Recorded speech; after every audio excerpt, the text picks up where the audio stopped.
जी अस्सलाम वालेकुम। यासीन आपके साथ हाजिर है मॉर्निंग ब्रीफिंग में। आज इस हफ्ते का पहला वर्किंग डे है, यानी 2 दिसंबर। इस साल का आखिरी महीना शुरू हो गया है और इस साल का चौथा आखिरी क्वार्टर भी आज से शुरू हो चुका है। जिस तरीके से मैंने आपसे मॉर्निंग इस ब्रीफिंग से पहले एक प्रीव्यू में मैं आपके साथ हाजिर हुआ था रात को 3-4 बजे जो मार्केटें खुलती हैं उस हवाले से, और मैंने आपसे कुछ ये जिक्र किया था कि पूरी दुनिया के जो हालात व वाक़यात होते हैं इन 2 दिनों में, हफ्ता और इतवार, इसको हम चेक करते हैं तो इन 2 दिनों में कोई हमें नेगेटिव ऐसे कमेंट्स दिखाई नहीं दिए जिस बेसिस पे हम ये कहें कि स्टॉक मार्केटें डाउन हो जाएंगी। और सबसे ज़्यादा इंपॉर्टेंट जो पिछले कई दिनों से मैं आपसे ये जिक्र करता चला आ रहा हूँ कि जनाब ये नेक्स्ट 5 दिन जो आज आखिरी दिन है, यानी Thursday, thanks giving day holiday, उस दिन से लेके आज साइबर मंडे के तौर पे आज का दिन मनाया जा रहा है। यानी बिग शॉपिंग डिस्काउंट आज आखिरी दिन होगा। यानी पिछले 5 दिनों से हम ये देख रहे हैं कि अमेरिका में, अक्रॉस दी यूएसए में, या आप लैटिन अमेरिका में देख लीजिए या यूरोप साइड पे देख लीजिए कि वहां पे बिग शॉपिंग मेला चल रहा है, बिग शॉपिंग फेस्टिवल हो रहा है। और ये सालाना इनका होता है कि जितने भी आइटम होते हैं जो कि नॉर्मली ये कंसिडर किए जाते हैं कि जनाब वो ऑब्सलीट हो जाएंगे या उनका after certain period of time जो है उनका डेट्स खत्म हो जाएंगी, तो उनको वो डिस्काउंट पे लगा देते हैं। और इसमें सर फहरिस्त होती हैं इलेक्ट्रॉनिक आइटम्स, चाहे वो मोबाइल हो, रेफ्रिजरेटर हो, बिग आइटम हो, जिसको हम एक फैक्ट्री आउटलेट आइटम जो कहा जाता है, जिसमें बड़ी हैवी मशीनरी होती हैं, तो उन तमाम आइटम्स को सेल आउट कर दिया जाता है, हैवी डिस्काउंट पे मार्केट से आउट कर दिया जाता है, डिपार्टमेंटल स्टोर से वो ख़त्म कर दिए जाते हैं। और इसमें हमने ये देखा है कि लोग बहुत ज़्यादा वालेहाना अंदाज में इसमें अपना शौक का इजहार करते हैं और वो डिस्काउंट लेने के सिलसिले में एक स्टेट से दूसरे स्टेट में भी जाते हुए हमने ये देखा है कि जनाब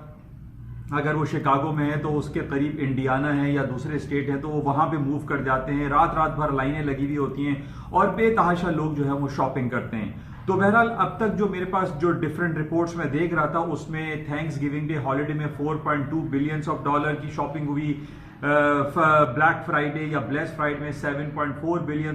की हुई, कल सैटरडे को जो शॉपिंग हुई है वो $3.4 बिलियन की शॉपिंग हुई। तो यानी आज लास्ट डे है या फ्राइडे संडे को जो भी शॉपिंग हुई, इनमें एवरेज आई सपोज के तकरीबन $20 बिलियन की शॉपिंग हो चुकी होगी आज रात की क्लोजिंग के हिसाब से। अब देखें, ये जो शॉपिंग्स होती हैं और जो हालात व वाक़यात हमारे इर्द गिर्द होते हैं, इसका पॉजिटिव या नेगेटिव इफेक्ट मार्केट पर पड़ता है। अब जिस तरीके से हम ये देख रहे हैं कि एवरेज $20 बिलियन की अगर 5 डेज में अमेरिका में शॉपिंग हो गई है तो ये पॉजिटिव इंपैक्ट है। और आज कुछ यही सूरत हाल हम देख रहे हैं कि न सिर्फ इन 5 दिनों की शॉपिंग फेस्टिवल के हवाले से एक बहुत पॉजिटिव एटीट्यूड मार्केट का देखा गया, और हम ये देख रहे हैं कि चाइना की जो अर्ली मॉर्निंग आज रिपोर्ट आई जिसमें ये कहा गया है कि उनका फैक्ट्री आउटलेट जो है वो काफी बेहतरीन आया है, जिसकी वजह से आज हम देख रहे हैं कि पूरे यूरोप की मार्केट, अमेरिका की स्टॉक फ्यूचर्स और एशियन मार्केट तमाम पॉजिटिव हैं। और उसके साथ साथ पाकिस्तान की PSX इंडेक्स भी आज तकरीबन 600 पॉइंट, और आप ये कह सकते हैं साइकोलॉजिकल बैरियर 40,000 को क्रॉस करने वाला है पाकिस्तान स्टॉक से।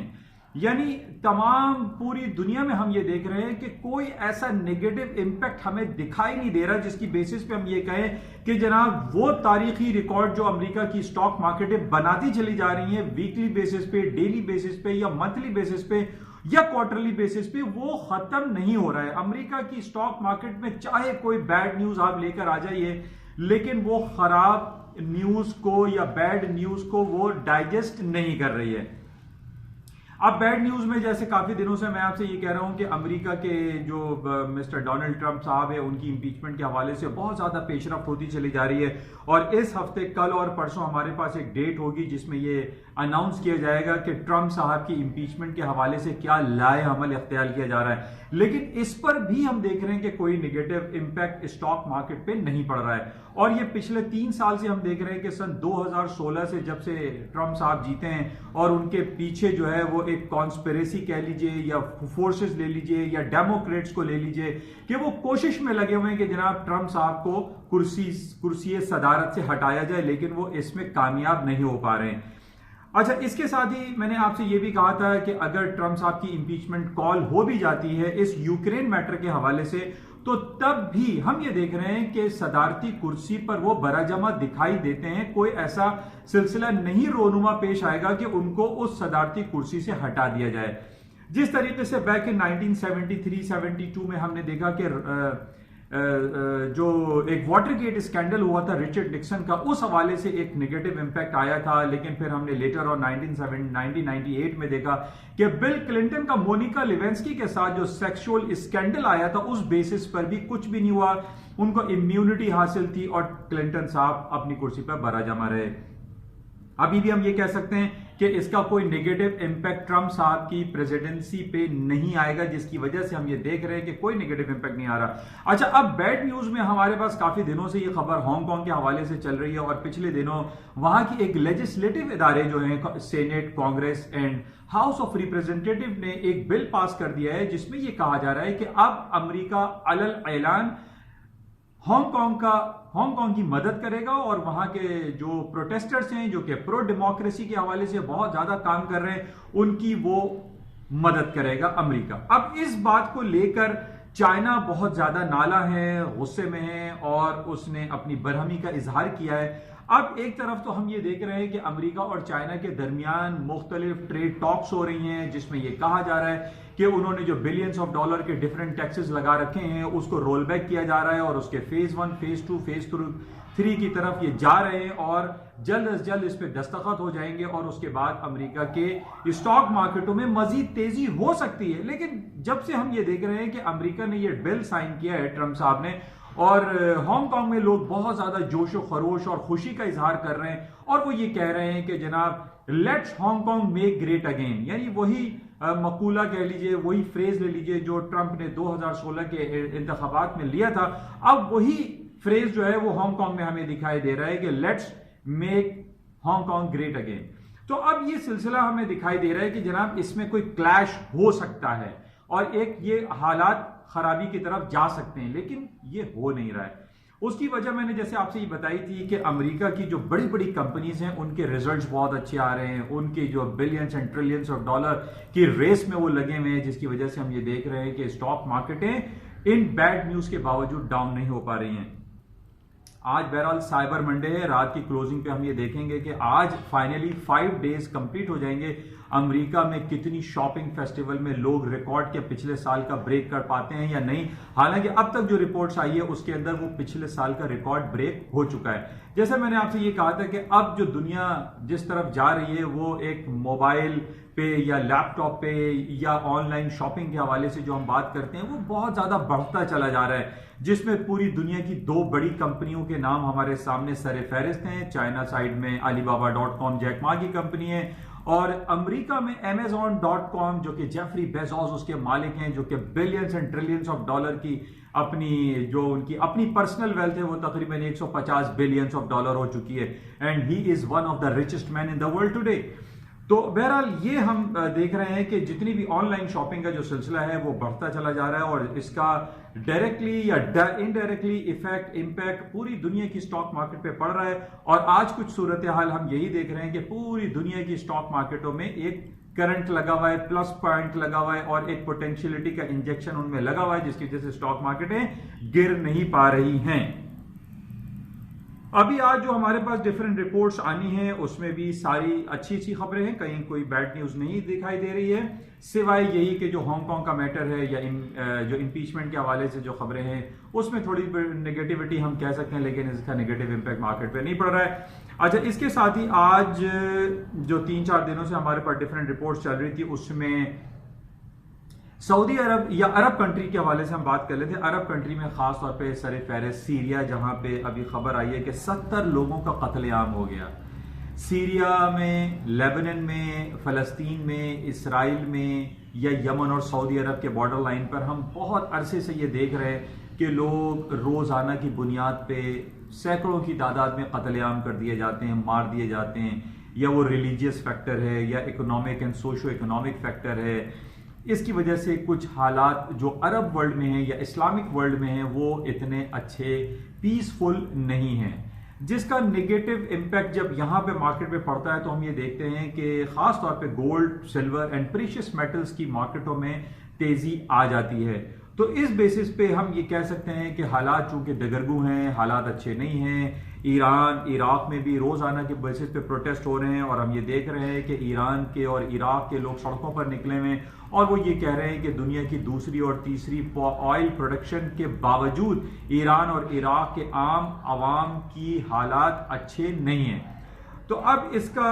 जो इफेक्ट है वो गोल्ड मार्केट पे पड़ता है और गोल्ड मार्केट का जो टेक्निकल लेवल है, जैसे मैंने आपसे ये कहा था कि 1440 और 1480 बहुत इंपॉर्टेंट लेवल है। 1440 के नीचे मार्केट में इतना ज्यादा डाउन साइड पे दिखाई नहीं दे रही। जो हालात और वाकयात को अगर आप एक नजर डालें तो उसमें हमें यही दिखाई देता है कि गोल्ड एंड प्रीशियस मेटल की मार्केटें हायर साइड पे जा सकती हैं। बहरहाल 1440 is a very important crucial supporting level, इसको आप बिल्कुल जहन में रखें। अगर मार्केट डाउन होती है तो इसके नीचे के स्टॉप्स आपके लगे हुए होने चाहिए if you are in long position या आपने अगर बाय की हुई है। अच्छा, इसके अलावा जो हम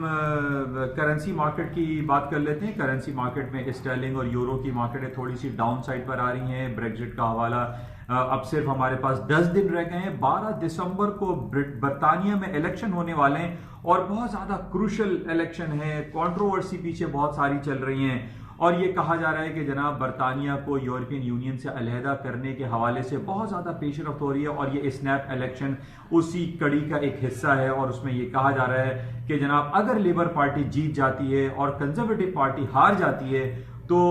ब्रेग्जिट का सिलसिला हमेशा के लिए खत्म होता हुआ दिखाई देता है, क्योंकि लेबर पार्टी जो कि जर्मी कॉर्बाइन उसके लीडर हैं वो ये चाहते हैं कि अब जो 2016 के इंतखाब रेफरेंडम हुआ था उसमें लोगों ने 51.8% ये कहा था कि वो बर्तानिया वाले यूरोपियन यूनियन से अलहदा होना चाहते हैं। लेकिन अब कहानी इंटायरली चेंज हो चुकी है और वहां पे जो डिफरेंट पोल्स होते हैं और जो डिफरेंट जो रोड शो हो रहे हैं उसमें ये देखा जा रहा है कि अब बर्तानिया के लोग यूरोपियन यूनियन से अलहदगी के ख्वाह नहीं है। इस हवाले से हमने पिछले 2 दिन पहले देखा कि वहां पर एक लंदन ब्रिज पे एक अटैक होता है और वहां पर एक कत्ल हो जाता है 2 लोगों का या एक या 2 लोगों का। और उस हवाले से अब ये कहा जा रहा है कि जिस तरीके से पिछले दिनों एक सिक्योरिटी अलर्ट जारी हुआ था बर्तानिया की हुकूमत की तरफ से कि जनाब जितने भी जो पॉलिटिशियंस हैं जो पार्टिसिपेट कर रहे हैं इलेक्शन में वो अपनी सिक्योरिटी हाई अलर्ट खुद रखें, क्योंकि ये हो सकता है कि दोनों लेबर पार्टी और कंजर्वेटिव पार्टी एक दूसरे के खिलाफ होने पे कुछ हंगामा आराई भी हो सकती है, हालात खराब हो सकते हैं। बर्तानिया एक बहुत एक क्रूशल टाइम से इस वक्त गुजर रहा है और अब हमें ये देखना पड़ेगा, टाइम टिकिंग डाउन और 10 दिन हमारे पास रह गए हैं। 12 दिसंबर को वहां पर इलेक्शन होंगे और उसको हमें देखना पड़ेगा कि इस इलेक्शन के आखिर नताइज क्या आते हैं। इस वजह से हम ये देख रहे हैं कि स्टर्लिंग और यूरो की मार्केटें थोड़ी सी डाउन साइड में है। स्टर्लिंग 1.28 वर्सेस यूएस डॉलर चल रहा है, 1.10 पे यूरो है। मार्केट में कोई पोटेंशियल दिखाई नहीं दे रहा है, मार्केटें तेज नहीं है, हालात इतने साजगार दिखाई नहीं दे रहे हैं, जिसकी वजह से हम देख रहे हैं कि करेंसी मार्केट थोड़ी सी डाउन साइड पर है। इसके अलावा Japanese yen and Swiss franc भी अपने मल्टी मंथ्स के लोएस्ट लेवल पर ट्रेड हो रहे हैं। करेंसी मार्केट में कोई ज्यादा तेजी दिखाई नहीं दे रही है। अगर तेजी किसी एक करेंसी आइटम में है तो वो सिर्फ यूएस डॉलर है और उसके ऊपर जाने की वजह हम ये कह सकते हैं कि पूरी दुनिया में इस वक्त अमेरिका की स्टॉक मार्केट को लेकर एक कॉन्फिडेंस बहुत ज्यादा बिल्ड हो चुका है। अमेरिका की स्टॉक मार्केट, अमेरिका की इंडिविजुअल स्क्रिप्ट, अमेरिका की जितनी भी हम जो प्रॉपर्टी के हवाले से ले लीजिए या वहां के इकोनॉमिक इंडिकेटर्स ले लीजिए, वो बहुत प्लस चल रहे हैं, अच्छे चल रहे हैं और वहां पे एक ओवरऑल इंप्रेशन क्रिएट हो चुका है कि जनाब America is one of the best. तो इसी वजह से हम ये देख रहे हैं कि अमेरिका की स्टॉक मार्केट, हालांकि अभी सुबह का वक्त है और अमेरिका की स्टॉक मार्केट जो फ्यूचर्स ट्रेड होते हैं वो अपने नए हाईज, नए रिकॉर्ड बनाते चले जा रहे हैं और जिसकी वजह से हमें ये देख रहा है कि शाम को जो यूएस मार्केटें खुलेंगी वो अपनी नई तारीख रकम कर देंगी। और उसकी वजह हम ये कह सकते हैं कि सुबह अर्ली मॉर्निंग हमारे पास जो चाइना की रिपोर्ट आई थी वो बहुत अच्छी आई थी, उनके फैक्ट्री ऑर्डर्स बढ़ गए, जिसका पॉजिटिव इफेक्ट ओवरऑल हम मार्केट पे देख रहे हैं। अच्छा, इसके अलावा हम बात कर लेते हैं क्रूड ऑयल के हवाले से। क्रूड ऑयल की जो मार्केट है, जो पिछले फ्राइडे को हमने देखा था कि वो 58 प्लस डॉलर पे चल रहा था पर बैरल, लेकिन अब मार्केटें डाउन होती चली गई और 55 साढ़े 55 डॉलर तक मार्केट आ गई। इस वक्त भी हम देख रहे हैं 55, 90 या 56 डॉलर पर बैरल के हवाले से चल रही है। अब यहां पर दो बातें बड़ी इंपॉर्टेंट है। एक तरफ तो हम देख रहे हैं कि सऊदी अरामको वो अपनी लिस्टिंग पे जा रही है, आईपीओ इशू करने वाला है, और उसमें जो लोकल लोग हैं, लोकल जो इन्वेस्टर्स हैं, उनका काफी पोटेंशियल, काफी इंटरेस्ट दिखाई दे रहा है। लेकिन दूसरी तरफ हम ये देख रहे हैं कि जो इंटरनेशनल मार्केट के लोग हैं वो इतनी ज्यादा अभी उसमें इंटरेस्ट शो नहीं कर रहे हैं। हम ये भी कह सकते हैं कि अभी इंटरनेशनल लेवल पे सऊदी अरामको ने उसको लॉन्च नहीं किया है। बहरहाल सऊदी अरामको के हवाले से जो उनको शेयर पर शेयर है वो 30 से 32 रियाल का एक शेयर होगा, और उसमें अभी उनके लोकल लोग इन्वेस्ट कर रहे हैं, अपने ऑर्डर्स बुक कर रहे हैं, और इसको हमें आगे देखना पड़ेगा लोगों का कितना इंटरेस्ट डेवलप होता है। लेकिन दूसरी तरफ हमारे पास क्रूड ऑयल के हवाले से या एनर्जी सेक्टर की नेगेटिविटी के हवाले से जो हम पूरी दुनिया में अक्रॉस दी बोर्ड देख रहे हैं, जो यूनाइटेड नेशन में भी एक समिट होने वाली है जिसमें यह कहा जा रहा है कि क्लाइमेट चेंज और एनवायरमेंटल का जो प्रॉब्लम पूरी दुनिया में चल रहा है, जिसमें खास तौर पे जो क्रूड ऑयल या पेट्रोल से बनने वाली प्लास्टिक मटेरियल है या दूसरे आइटम है, वो बहुत सारा एनवायरनमेंट को डैमेज कर रहे हैं, हालात को खराब कर रहे हैं, और क्लाइमेट पूरी दुनिया में अक्रॉस दी बोर्ड हम देख रहे हैं कि काफी चेंज होता हुआ दिखाई दे रहा है। और इसमें जैसे पाकिस्तान के नॉर्दर्न एरियाज हैं, वहां पे जो ग्लेशियर्स के पिघलने की जो रफ्तार है उसमें काफी तेजी आ गई है। इसमें यह कहा जा रहा है कि ये क्लाइमेट चेंज की वजह से हो रहा है, और इसमें हमारे पास जो पेट्रोल और डीजल और जितने भी नेगेटिव हमारे पास एनर्जी सेक्टर है उसकी वजह से क्लाइमेट एंड एनवायरमेंटल जो प्रोटेक्शन के हवाले से जो समिट होने वाली है उस पर लफ्ज जो फ्रेज इस्तेमाल हो रहा है वो है पॉइंट ऑफ नो रिटर्न। यानी कुछ ऐसी पॉलिसीज लेकर आई जाएंगी कि ये पेट्रोल से बनाई जाने वाली चीजें या ऐसी मुहलिक चीजें जो कि इंसानी सेहत के लिए मुज़र हैं उनको बंद किया जाएगा, and that is known as the point of no return. इसकी समिट होने वाली है यूनाइटेड नेशन में, इस हवाले से बहुत बातें चल रही हैं, यूरोपियन यूनियन में इस हवाले से बहुत ज्यादा पेशरफ्त हो रही है। बहरहाल इसको देखना पड़ेगा। इसी वजह से मैंने आपसे ये जिक्र किया था कि हमारे पास जो सऊदी अरामको के हवाले से जो एक पोटेंशियल आना चाहिए, जो इंटरेस्ट लोगों का डेवलप होना चाहिए, या क्रूड ऑयल की प्राइसेस इस बेसिस पे उठ जानी चाहिए, वो मार्केट नहीं उठ पा रही है, क्योंकि यूनाइटेड नेशन, यूरोपियन यूनियन की तरफ से अगर कोई ऐसा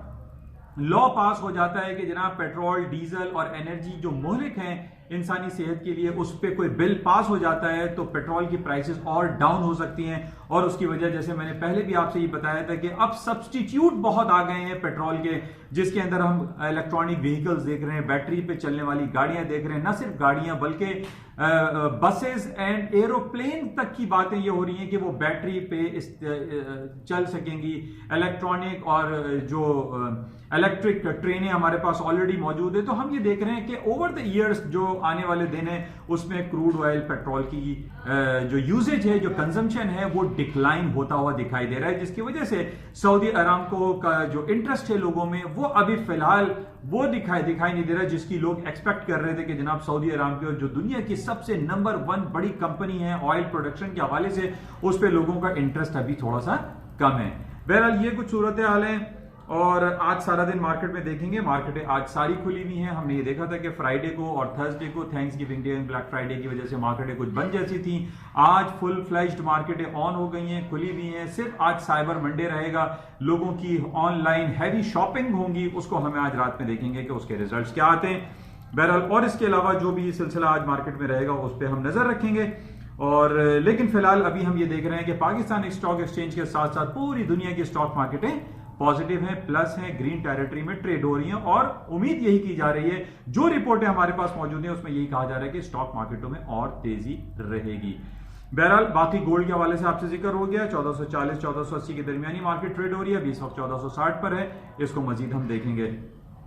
जाते हुए मैं आपसे दोबारा ये कहूंगा कि इस YouTube चैनल को प्लीज सब्सक्राइब जरूर कीजिएगा। इसमें प्रेस पर होता है, एक बटन प्रेस कीजिएगा, और ताकि आपको जितनी भी अपलोड्स मेरी फाइनेंशियल मार्केट के हवाले से है वो आप उससे आगाह रहें और इससे एक इंफॉर्मेशन आपको मिलती रहे। इंशाल्लाह राब्ते में रहेंगे और आज सारा दिन देखते हैं क्या होता है। Thank you.